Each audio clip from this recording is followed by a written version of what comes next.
I spent 2 days at the Walter E. Washington Convention Center. I attended the GSA FedFleet conference, and also it tied in with the Washington, D.C. car show that happens every year. The one thing I noticed on both sides of the car show and also the FedFleet conference is there wasn't many vehicles out there. And I'm thinking for the government side, one big reason is we're not fully funded. We've been piecemealing budgets for, 5 or 6 months now, and the government's not fully funded. And if they're not fully funded, they're not going to buy any vehicles.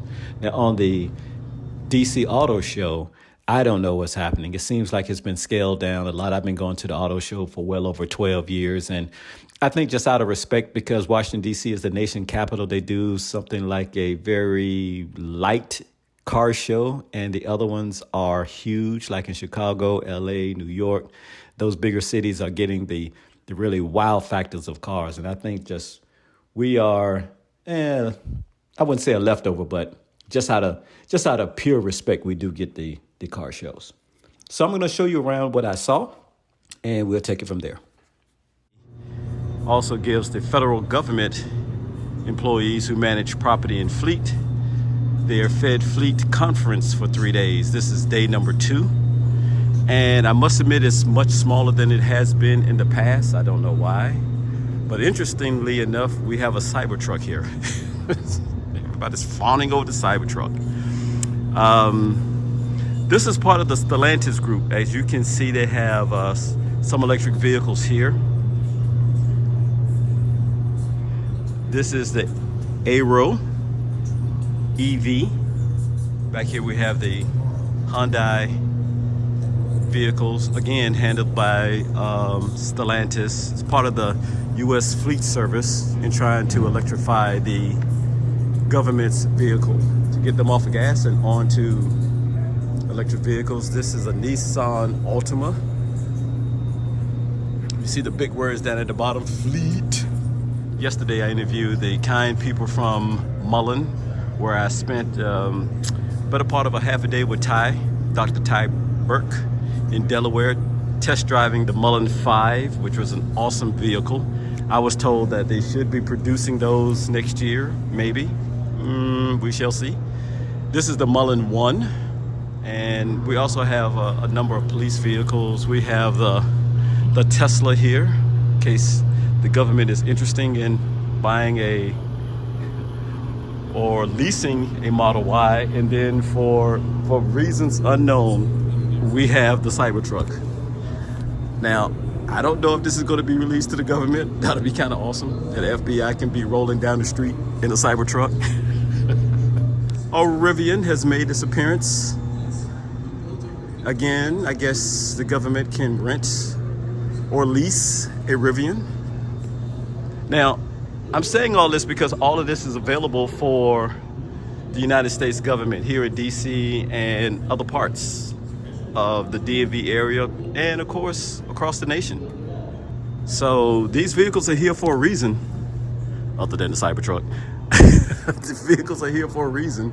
And if you don't know, there's a Mach-E right here. If you don't know, I do work at the United States Capitol, and we have electrified some of our fleet. Specifically at one of our jurisdictions, they are almost 100% all electric. So as I'm walking around aimlessly, watching the guy go up and down, buffing the carpet, you can't wave and turn at the same time. So here are 2 more electric vehicles here, the Ford Mustang and the Lightning. So again, you can see that this is a police vehicle, special service vehicle. So again, they're trying to electrify the government's fleet. So in this section here is where government employees can be ridden in this very confined space. Maybe they have electric vehicles over here. I'm not quite sure. Let me walk around to see. And it's a long way to walk around to find out these 3 cars are electric. But I'm here for you, not for me. Okay, so upon further review, this is the Volkswagen ID4. All electric. Been seeing a ton of VW ID4s in my area, which is good. This is the ProMaster EV, made by Ram. You can see that it is being charged right here. And this is the Nissan. This is this is an all-electric vehicle as well. And this is the 2023 Nissan Leaf SV Plus. Your range is up to 212 miles, so basically maybe a 70 or 60 kilowatt battery. And then over here we have the high-speed, low-drag Topos motor, all-electric, slightly small cab over, coming out the Fed Harmony group. And you can actually, this is upside down, but you can actually put several attachments on the back of this. So they're just giving you what it looks like without the attachments. So again, they're pushing EVs here.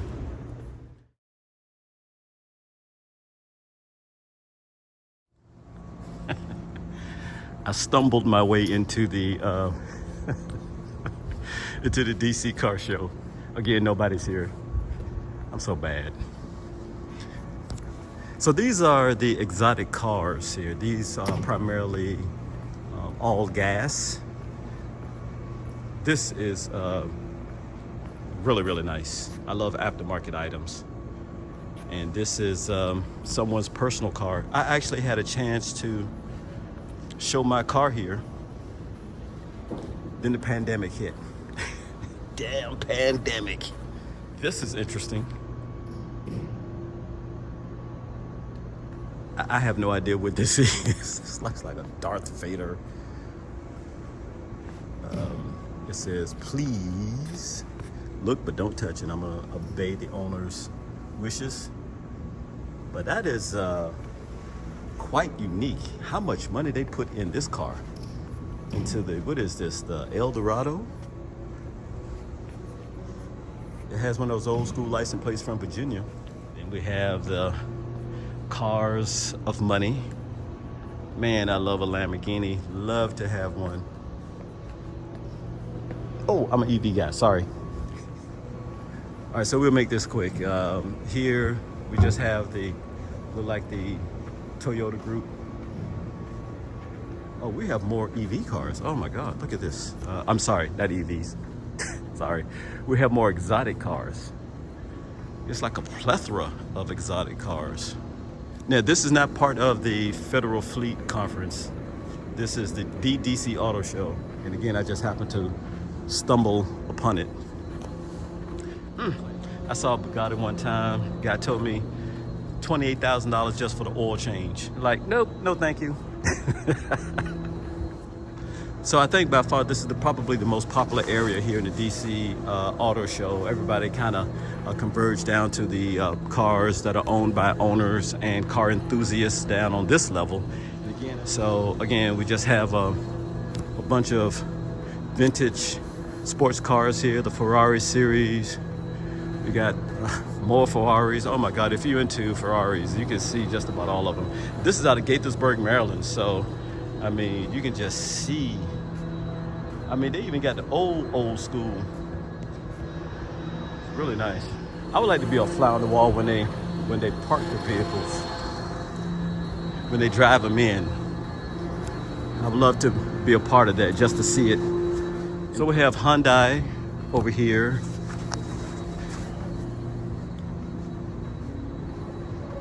And I think this is a test track where you can drive. This is like, yeah, you can drive and you see the cars being charged.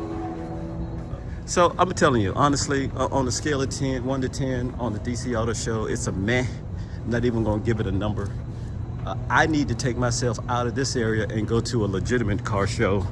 I shouldn't say that. I should go to a bigger car show like in New York or California, Chicago, Detroit, to really be wowed. I mean, if you're a car enthusiast, if you're really a car enthusiast, this is okay. You won't see any brand new braking technology vehicles out here. Look at these old school cars. I'm laughing to myself because I'm not supposed to be in here. I'm surprised somebody hasn't stopped. I guess if you walk around like you know what you're doing and nobody asks any questions, walking around like I'm not making eye contact with anybody, I'm like walking like I know where I'm going. So art in motion, owners who want their car spray painted, they have the artist do them over a day. So they just take a random owner's car and they paint it as such. And although you still see the tape on the windows, and there's a couple of cars that are finished. No, this is not finished either. This is they have tape. So I guess it takes them a couple of days to do it. Fresh paint, please do not touch. I think this is the guy. I met him a couple of years ago. He asked me, do I want to do my car? And I said, hell yeah, no. It would be interesting though. It was a Kia. It's a pretty sharp, Korean inspired Kia car. So I've double backed to where I need to be. I need to be at the FedFleet conference instead of down here on the floor of the DC Auto Show. This is why I'm on leave, by the way. I ran into the Polestar. This is very interesting. So we have a Polestar sighting. This is very nice. This is the Polestar 2 right here, and it has some extra stylish numbering on it. You can see the Polestar 2. I think this vehicle, let me just take a quick look. I got to make this quick. This vehicle is going for $77,000. The tag is upside down, sitting in the where the driver is. This is the Polestar 1. Okay. It's not bad.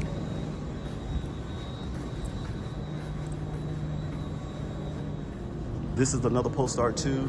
This is a 7 to 8 kilowatt battery. This is a dual motor. I prefer dual motor than single motor. Price is $69,000. Over here is another Polestar 2, but this is a different configuration of a single motor right here. So this is why you get a variety of a different price, which is about $56,000, almost $57,000. And then back here in the back is the Polestar 3, clearly indicated on the floor, the Polestar 3. And then you have the numbering here, which is the Polestar 3 upgraded package when you have the yellow Brembo brakes and the yellow seat belts. And let me see if I can find a price. I do not see a price, but this is the Polestar 3 for those who are fawning for the Polestar. Really sharp looking car. I've done a couple episodes on it in the past. Also too, before I go, as a EV owner, I always wanted to see Teslas at the DC Auto Show. I've seen one random Tesla in 2017. It was someone's Model S, which was kind of cool, but it was just only one. Now we have 4 Teslas here. This is obviously the Model Y. We do have another sighting of the Cybertruck. So we have 2 Cybertrucks, one for the DC car show, then one for the FedFleet, which you just saw earlier in this video. So it's kind of awesome to see 2 Cybertrucks. I know it's no big deal for people in California, but it's a big deal here in DC. A lot of times, this is the first time people are seeing a Cybertruck. Also, this is the first time people are seeing the new upgraded Model 3, and I do love this paint. Oh my God, my wife loves red, and this paint is just absolutely stunning. Am I gonna get another Tesla? I don't think so, unless my wife wants to buy one. Then I help her out with her payments. Did I say that out loud? Maybe, maybe not. Okay, then they have the Model Y right here, and I am impressed that they do have a Tesla sign here. So we do have a presence, Tesla does have a presence here at the DC Auto Show. And then the one lone car out here is the Lucent, and this is the Lucent Air. This car is going for $104,000. And right behind, or right aside, this is the Air Touring, and right alongside of it is a Volvo of cars here, which I done an episode on the hybrid Volvo vehicle that my wife said it looked like a station wagon. And then the car dealer said, well, Volvo owners like station wagons, which is fine. So you have Volvo here. Okay, so this is the plug-in hybrid here, I do believe. Yes, this is the X40, XC40 Recharge. I did an episode on that years ago. This is probably a great starter car if you're interested in Volvo. All right, I got to get back to work and stop stop filming videos. But I'm on leave. For those who work in the federal government, I'm on leave. This is my time. All right, ladies and gentlemen, thank you again for watching another edition of Wasting Your Time with me, Purcell. Be safe, be kind to people out there. Peace.